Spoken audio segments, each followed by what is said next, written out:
study, and play come together on a Windows 11 PC. And for a limited time, college students get the best of both worlds. Get the Unreal College Deal. Everything you need to study and play with select Windows 11 PCs. Eligible students get a year of Microsoft 365 Premium and a year of Xbox Game Pass Ultimate with a custom color Xbox wireless controller. Learn more at windows.com/student offer. While supplies last. Ends June 30th. Terms at aka.ms/collegepc. When you need to build up your team to handle the growing chaos at work, use Indeed Sponsored Jobs. It gives your job post the boost it needs to be seen and helps reach people with the right skills, certifications, and more. Spend less time searching and more time actually interviewing candidates who check all your boxes. Listeners of this show will get a $75 sponsored job credit at Indeed.com/podcast. That's Indeed.com/podcast. Terms and conditions apply. Need a hiring hero? This is a job for Indeed Sponsored Jobs. I felt like my identity is now gone, that they're trying to fit me into this family. And I felt so strongly that I'm part of my own family. So then it created a lot of angst within me about what was happening.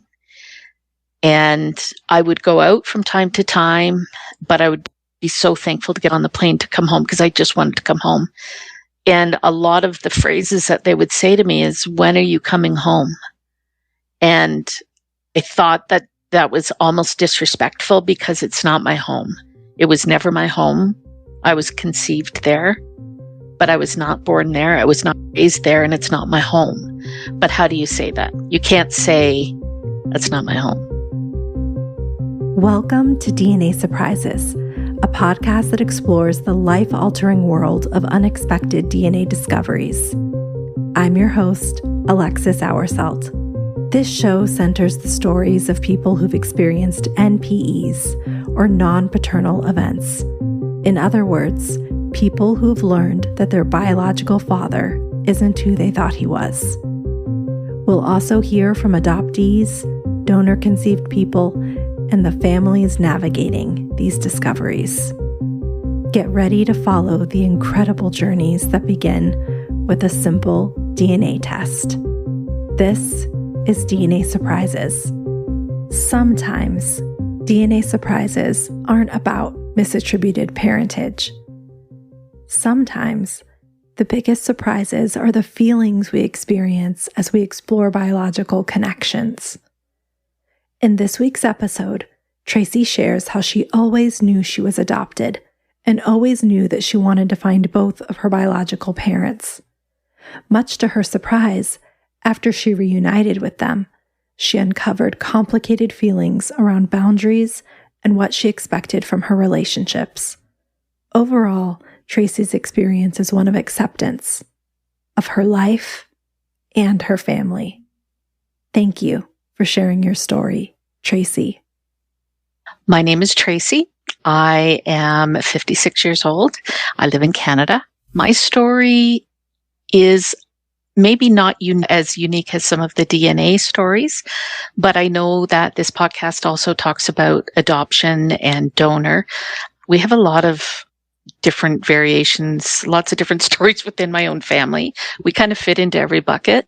Today I want to talk about my own personal story and my story of my journey of learning about being adopted as a child or as a baby, how that affected my life, how it affected my upbringing and my relationship with my parents.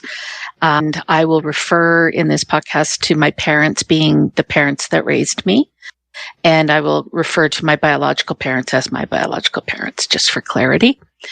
At the onset, I was told from the moment I was born that I was adopted. I don't ever recall being down to being told the story. My parents were very open and honest. They were very willing to share the fact that my older brother that I grew up with and myself were chosen. My older brother was adopted from a different family. We are not technically related. They were always, "You are the chosen children. We were so lucky." So they always made us feel very special in that. There was never any anxiety being adopted. There was never made fun of for being adopted. I didn't feel different for being adopted. My brother think has different feelings than I do, and completely different feelings, which is odd being raised in the same household. My household was, I don't know how to explain it. I didn't have the best relationship with my mother, a phenomenal relationship with my father. And yet I still would never change anything that ever happened to me. I always knew I was adopted, but I also always told my parents, I'm going to find them one day. I was always curious. I wanted to know, and I didn't feel like I was missing out on anything. I was never that feeling. When I was 13 years old, I went snooping and I found all my adoption records. And my parents never ever found that out, that I knew. I found my name, the age of 13 and the age I am now. Clearly there was no internet back there. So what was I going to do with the information at the age of 13? Nothing. So I hid it, I hid it in my brain that I know the information. My parents were never going to share that with me until I turned 18. And that was their decision, that we will make those decisions together when you're 18, and we will help you in any way when you turn 18 to help you find your biological parents. Did you agree with that, or were you okay with that when you were a child? Or no, okay, you wanted to know. I wanted to know. And I talked about it all the time. So I don't think my parents ever felt she's going to leave or anything, like it's because it was just something that came out of my mouth every day. It wasn't saying, you're not my mother or you're not my dad. And we're not really, I never ever used it as a weapon because I never felt that it was to be used as a weapon.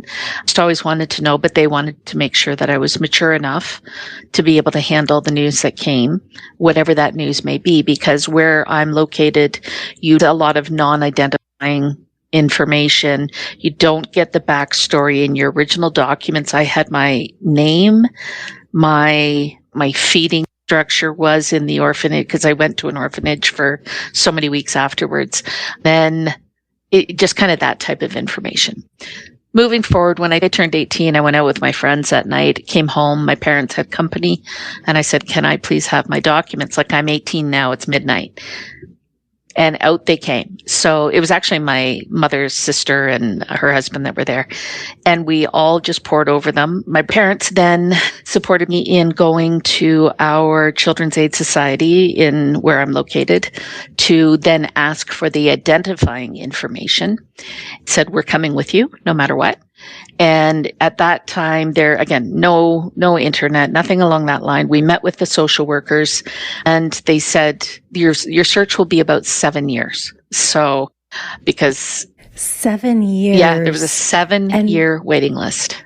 Wow. And so these are people who are waiting to get the identifying information.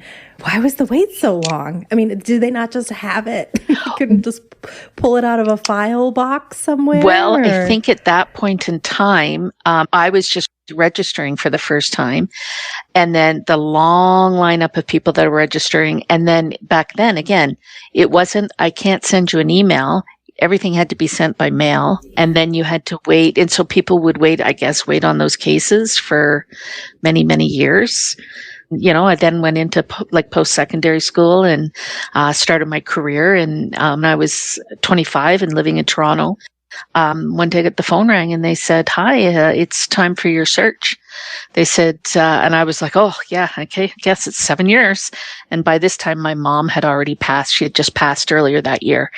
And they said, who are you searching for? And I said, I'm searching for my parents. And they said, well, are you looking for your mother or your father? We can't look for both. And I thought that was a little odd. And I said, well, I guess my mom, but when you find my mom, you'll find my dad. So I did get the non-identifying information, and it just outlined the story about my parents were engaged to be married.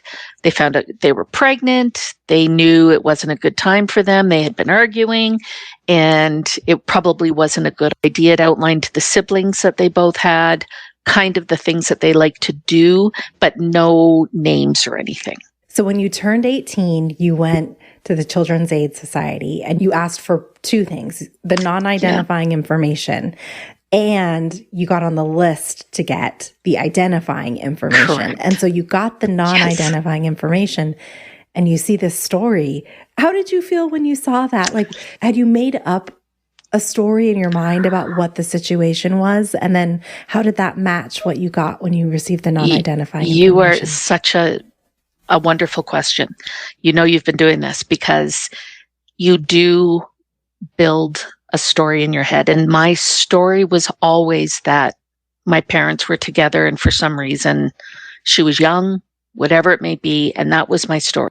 I didn't go down the road of some of the other things that could happen as to why, and that will come up in just a moment. My head just didn't go down that road. And my family life at home wasn't peachy. My mom and I didn't really get along very well throughout my life. My dad and I, on the other hand, we were thick as thieves. Like he made up for anything I could ever wish for. But I had in my mind that this was, I don't want to say the perfect little family, but maybe, yeah, I probably did have that in mind. So when I got the information, I'm like, yeah, that's my family. That's my family. I was very proud. So it validated what you believed. And I think everybody wants to hear that their parents were in love. And that validated that my parents were in love and they were engaged to be married. And everybody fights. And I think I probably, even at that age, I was a little bit, just with my upbringing, I may have been kind of a little bit more wise in my years than others. So noting the fact that they were arguing and they knew it probably wasn't a good idea to bring a baby in, I think I had a lot of respect for that. What I know now, when you think about learning and how biological mothers have the guilt and such, that was never anything that ever went through my head. That I never, ever thought, oh, they abandoned me. Never. And I don't think that was because, well, my parents never made a comment along that line. I think they did the best thing that they could do, but it just didn't go through my mind. It was just not there. When they called to say, do you want to look for your mother or your father? And I said, well, I want to look for both. And they said, well, you can only look for one. And I'm like, oh, come on. I said, when you find my mother, you will find my father. And then they stopped everything and they said, Tracy, you have to go in and have some therapy. So I had to go in and have a couple of sessions about your mother could have been a prostitute. Your mother could have been raped. You could have been a victim of incest. Like it was all, they kind of put all of the ugly on the table so that I had a little bit better expectations of what to find. Wow. And that's because of your insistence that they would be together. They wanted to make sure that you were prepared for these other possible outcomes. Absolutely. Wow. So still had in the back of my head, I know that they're going to be together. It's just something I felt in my gut. And they said, okay, now that we are now going to start your search and it will take up to a year. So they'll open up those boxes, do the writing back and forth. And about 4 weeks later on a Saturday morning, my phone rang and it was the social worker. And she said, Tracy, we spoke to your biological mother last night. And I was just like, well, I couldn't even speak. And she said, and I don't know how you knew it, but she's married to your biological father. And I said, I know. And I don't know how I know. What I didn't know at the time was that I had 3 siblings that are full-blooded siblings that are younger than I am. I don't think I ever dreamt that. I don't think I ever thought about that scenario. Certainly wasn't disappointed. I was quite excited. I'm the youngest in my entire family, for cousins, everything. Now I'm the oldest. And she said, we spoke to them both at length last night and they had given me up for adoption. They never, ever told anybody. They knew. So that was probably half the battle that I was able to connect with them, is that when she got the letter, she was able to go home and talk about it with her husband, that this is what has happened. And they had had some issues in their lives through a couple of, things that happened. And my biological father said, hey, this is a blessing. This is not a death in the family. This is, even though back then it may have been a little scandalous, it's not a scandal in today's day and age. It's another person that we can open our hearts to. And they both were arms wide open. I knew it was going to happen. I think I knew it was going to happen, but I was also only 25. And even though I thought I was very mature, living on my own, doing my own thing, working in my field, it took years for me to understand that being 25 was maybe a little young to do this. So I connected with my dad and I said, Dad, this has happened. He knew it was going to happen one day, but he said, I just need you to slow down. I need you to take a deep breath, and I need you to know that I'm here for you. And whatever you decide, it's fine. So we ended up getting on a phone call, my biological parent and myself. And it was like we've known each other for 100 years. And I hear that on your podcast all the time. It's like I knew who they were. And I got the pictures in the mail, I got everything, but they gave me their home address. They gave me their home phone number. They told me all about their children. But what they asked was that I not reach out to anybody quite yet because they haven't told the children yet. And they wanted to sit down and be open and honest. And I thought to myself, you don't even know who I am yet. And you gave me your phone number and your address. And you're just you have the trust that I will not break your confidence. And I kind of knew right then and there too that this is meant to be. So at that point in time, a few weeks later, I think my biological father thought, well, I'm going to call her adopted father. And my dad had just gotten off work. He was working a midnight shift, and I think he was sitting down with a beer at 8 a.m. Before he went to bed. And the phone rang, and there's this other gentleman on the phone. And he said, I just want to thank you for what you did for our daughter, and just want you to know that we're never, ever going to try and take her away from you. And my dad's like, well, that's very nice, but like, you can go ahead and try, but good luck to you. And I think they both laughed. And throughout the overall relationship, my dad would go out to visit them. They live several provinces away. My dad would go out and visit them on his own.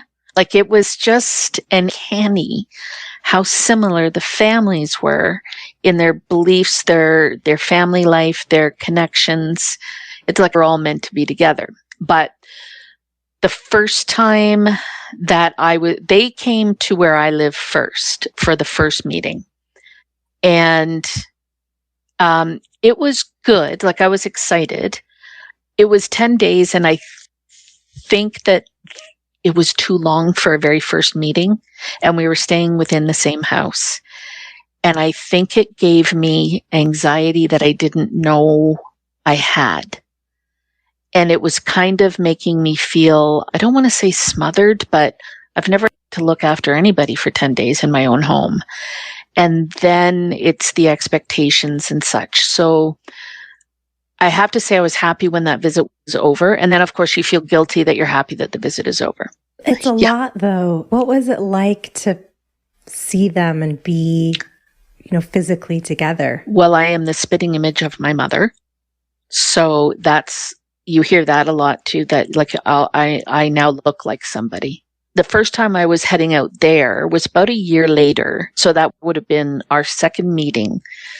And my dad said to me, I have no problem that you want to go out there. No problem coming with you. I'm not letting you do this by yourself. And he just wanted to be there as my support. And so I was 26 at the time. So we go out there and we go to the house. It's lovely. It's great. And they said, just so you know, we have a big party on Saturday for everyone to come over and meet you, all of your cousins. So when they told the family, everyone was like arms wide open. Like nobody was like, what is this all about? So when I was going out there, they were going to have this big party on the Saturday, but the night we got there, I think it was probably a Thursday, they said, we just have a few people coming over, like just the close relatives after dinner. I'm like, okay, whatever. 60 people come through the door. And I'm like, you have a few people coming? I'm just like, it was so overwhelming for me. It was too much. And I remember just kind of looking everywhere for my dad. He knew. My dad knew. And I just wanted to sit beside him. I needed I'm 26 years old, and I needed my dad to be there. And it was hard. It was a preamble for what I was going to see on Saturday, because everyone's like, oh my gosh, would you look at her eyes? Oh my gosh, she looks just like her sibling. Oh my gosh, she looks just like, and everyone was talking at me and not to me. No one was asking me any questions. They were just pointing to me like I was an object. And that's when the panic started setting in, that like, kind of, what have I gotten myself into? But it was the first time I was meeting my siblings, and that couldn't have gone better.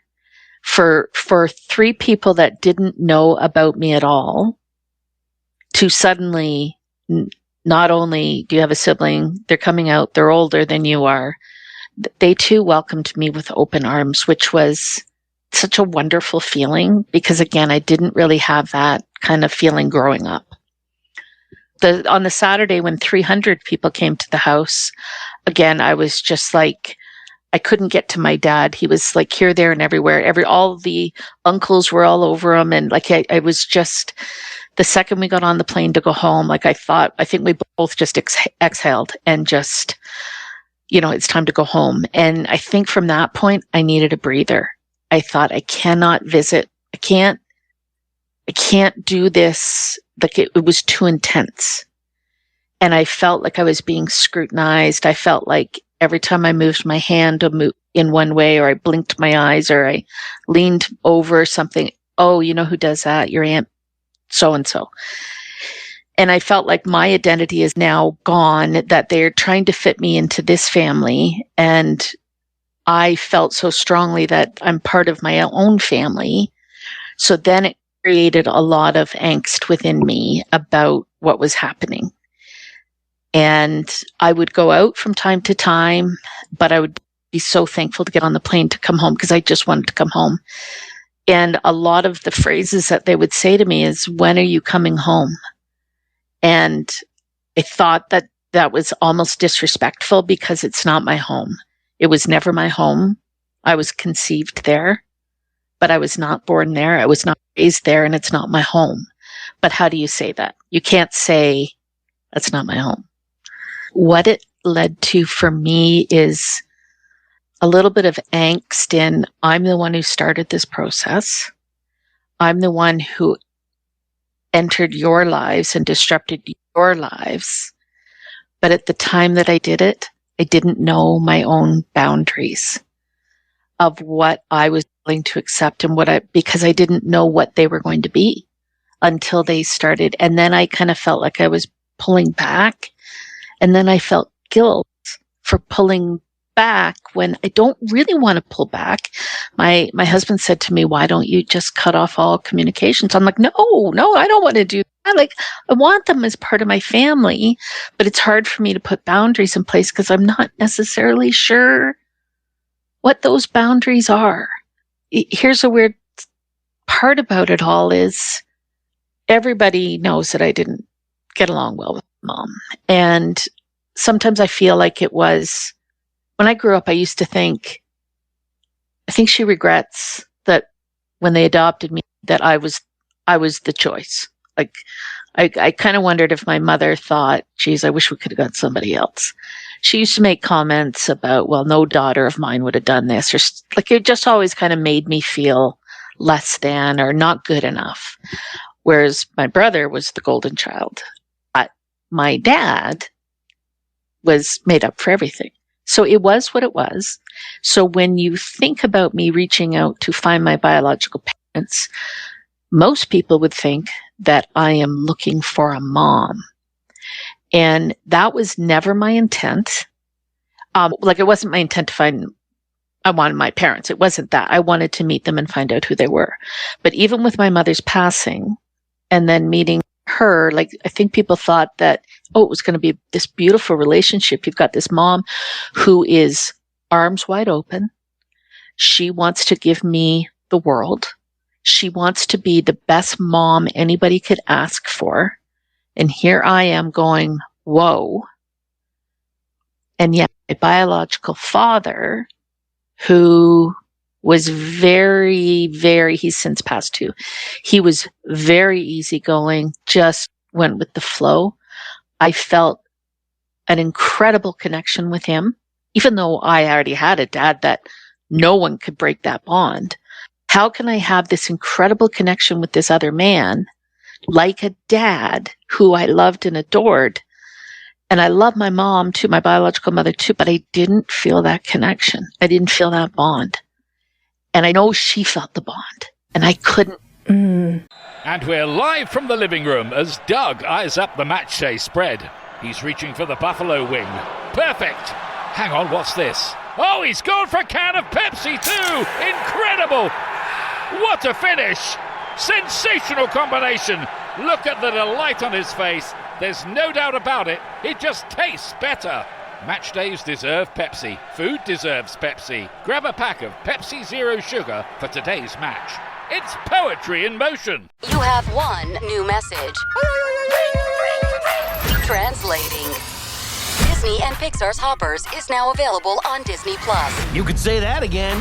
Critics are calling it Pixar's funniest movie ever and a wildly entertaining ride. Blizzard Potato. It's certified fresh and verified hot. Now we party.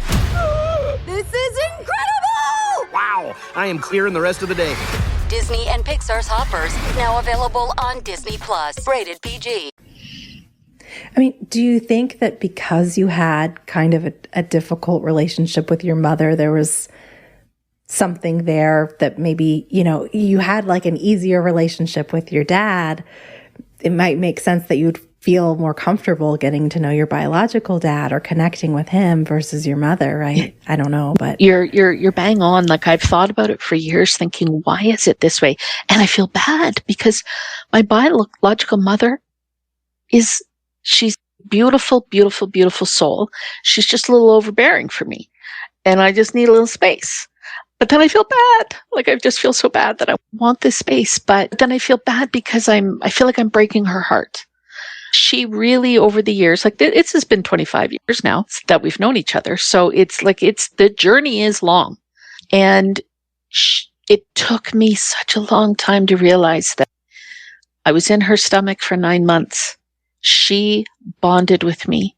She gave birth to me. She cried. She felt that loss. And for me, I didn't have that. So it took me a long time to understand that her guilt feelings, her feelings towards me, I couldn't understand that at 25. I understand it now. I'm grateful I understand it now. But for that, I wish I could take that away from her. She knows that I have no ill will towards them at all. And I know she's good with that now. But it's been a bit of a difficult ride at times, the length of time between phone calls and such.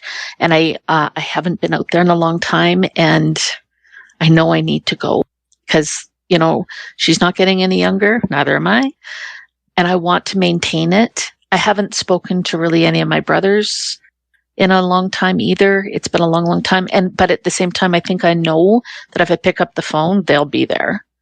Like, I probably haven't talked to them in years. I grew up in this household, very strict, had a mom I wasn't close with. I could have lived at this house, like, I had everything worked out and I lived with my biological family. I'm sure it would have been lovely and beautiful, but I wouldn't change my upbringing. I wouldn't change the way I had a relationship with my mom. Like, I think it made me who I am today.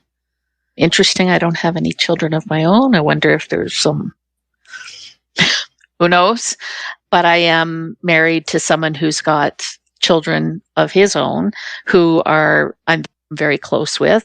I wouldn't trade what I grew up in for my biological parents, but not to diminish who they are, what they did, how they raised their family.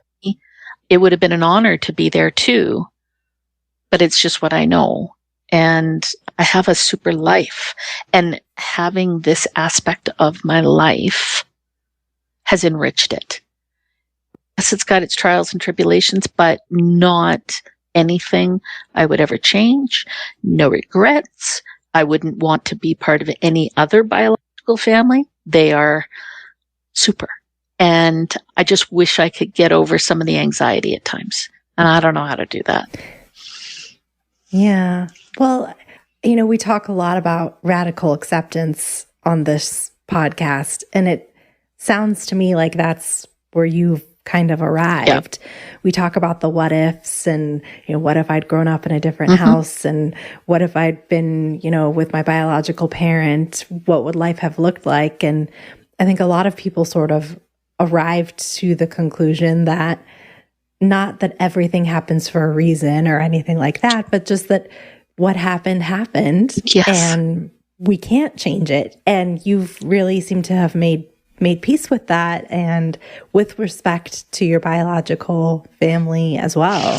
Yeah. It's hard to believe that, I've known them now more than half of my life, and we still go on the journey and the phone calls and that thing. And the size of that family, of my biological family, is enormous. It was so overwhelming, whereas the family I grew up in, not so big. We have a big family, like extended, but not so big. So it's just taught me to be a little bit more resilient in my acceptance of others.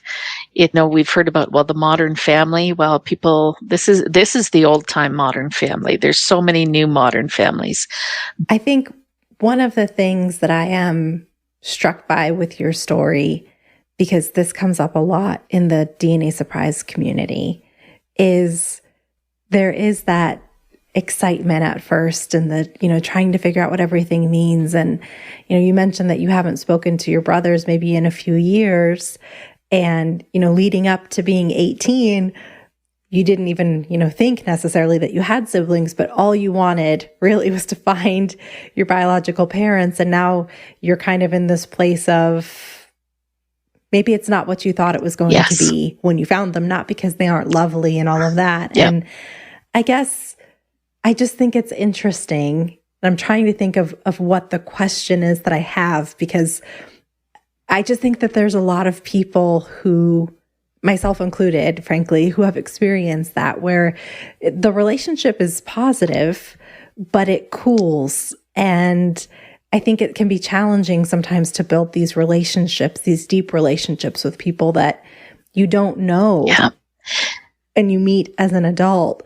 Is that something that you are perfectly okay with now? Do you wish that there was a closeness that had been maintained, or are you in the radical acceptance? Well, this is what it is and I'm good with it. Kind of? That's another super question. I think at the age of 25 and leading up to it, with all the visions of grandeur in your head, I've had the question asked to me, what were your expectations? And I asked myself, I don't remember. Did I expect my parents to be living 3 blocks from me, like I was where I was born? Obviously, she gave birth to me in this hospital. Do they live in the area? Would the relationship have been different had there been a closeness in vicinity versus literally halfway across the country? Would it have made it worse if it was close? I don't know that. What I do know is that my conversations with my biological mother are so much more positive now. I don't feel the scrutiny and the, why don't you do this? And, well, our family does this. How come you don't do this? That went on for years. And I think that's the stuff that really kind of turned me off, that I am my own person. And I think I finally got that across to her, that I'm happy with who I am. I want you to be happy with who I am. I can't fit your mold. At the same time, I need to try to fit some of her thought process. I have to try. I can't just be, this is the way I'm doing it and you have to adjust to me. So I'm being also a lot more open. In a lot of the stuff I would just keep to myself, and I'm trying to be more open so that we can have more adult conversations. As for my brothers, that is just, I don't want to say it's my fault, but it is my fault. I haven't reached out. They have wives that I probably talk to a lot more often on, Facebook, that type of thing.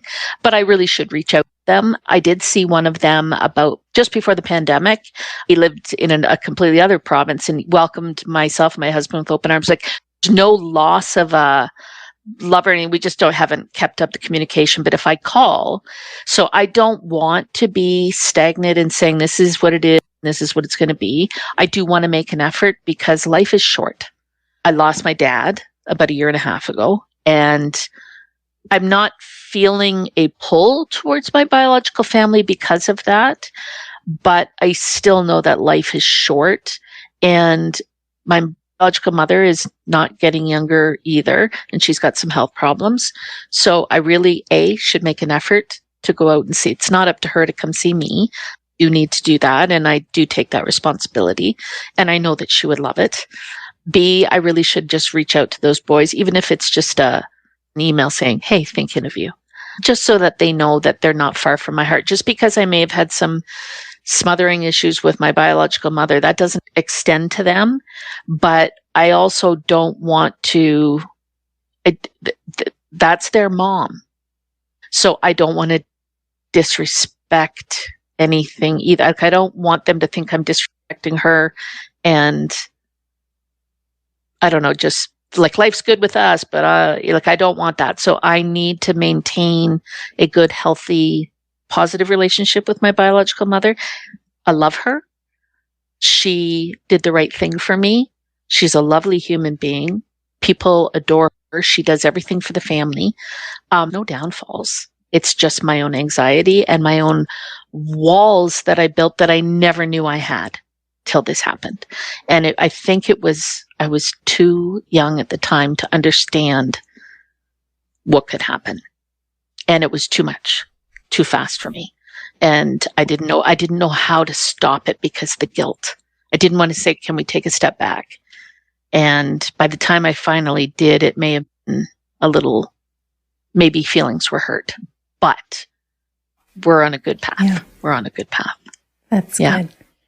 You mentioned that you had to figure out what your boundaries were because you didn't know that you had any going into it. And, I heard you kind of say some things like, take a step back.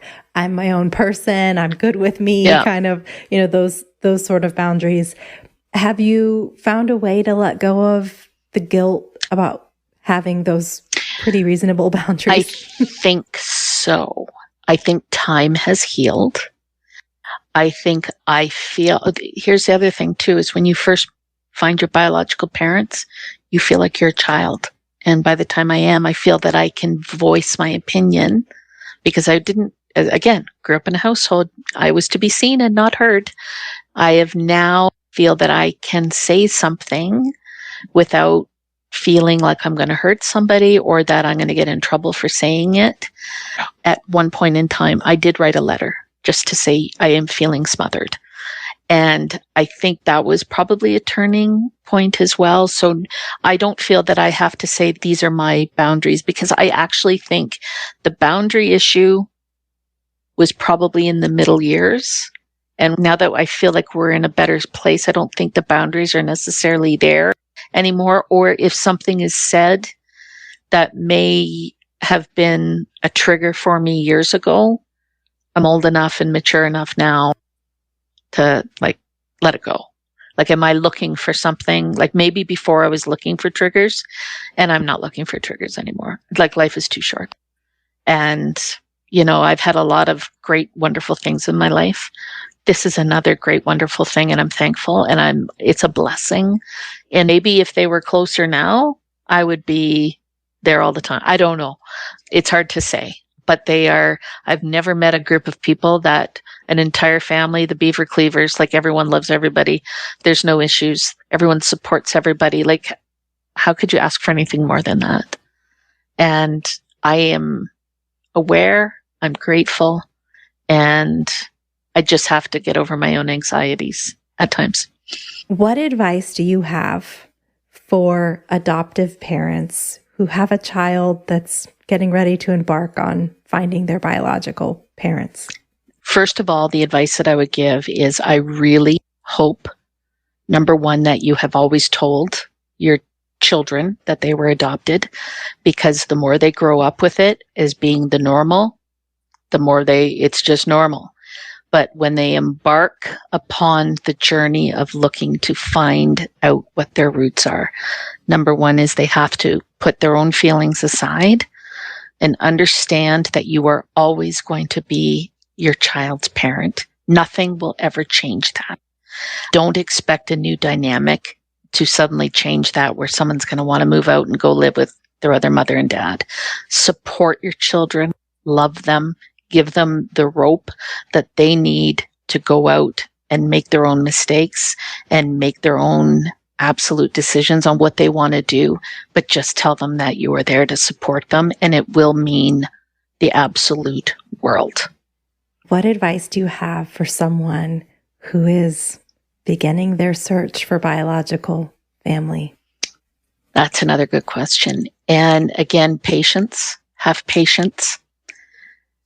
Understand that what you have in your head may not be what the reality is. And just keep that in the back of your mind. But keep hope. Keep yourself engaged. Make sure that you have friends and family that are surrounding you, and make sure you take it one step at a time and listen to your heart. Listen to what's going through your heart, because it may take you one way. Listen to what's going through your head. And if you have to slow down, then slow down and take a step back, but don't close the doors. Make sure that you understand that journey is going to change with every decade that you live. You're going to have different feelings. In your 20s, you're going to feel one way. Your 30s, you're going to feel a little bit different with life experience. Your 40s and your 50s, and it will evolve. So do not close any doors. Make sure you're open. Make sure that you know that the journey you're taking, and make sure that people are there to support you, and it will be a good outcome. Well said. Tracy, thank you so much for joining me today and sharing your story. You know, one of the things I think that struck me throughout hearing your story is, while it may not be a traditional DNA surprise, you did have a surprise, and maybe not even so much in what you found, but what you learned about yourself. And I think that that's something that many, many people in this community can relate to. So thank you so much for sharing your story. And I wish you the best as you continue to navigate these relationships. Oh, thank you so much. And that's what made me want to do this, because all of the feelings that people have brought forth, I'm like, I feel that way too. I feel that way too. So I really appreciate being able to tell my story. And you are an incredible, like, you bring out the best in the storytelling. So thank you. And this has been a pleasure. Thanks again to Tracy for sharing her story. If you have a DNA surprise that you'd like to share, please submit your story at dnasurprises.com. And for early, ad-free access to episodes, join me over on Patreon at patreon.com/DNA surprises. Until next time. DNA Surprises is hosted, produced, and edited by me, Alexis Auersalt. It is mixed and mastered by Josh Auersalt of Siren Recording Studios.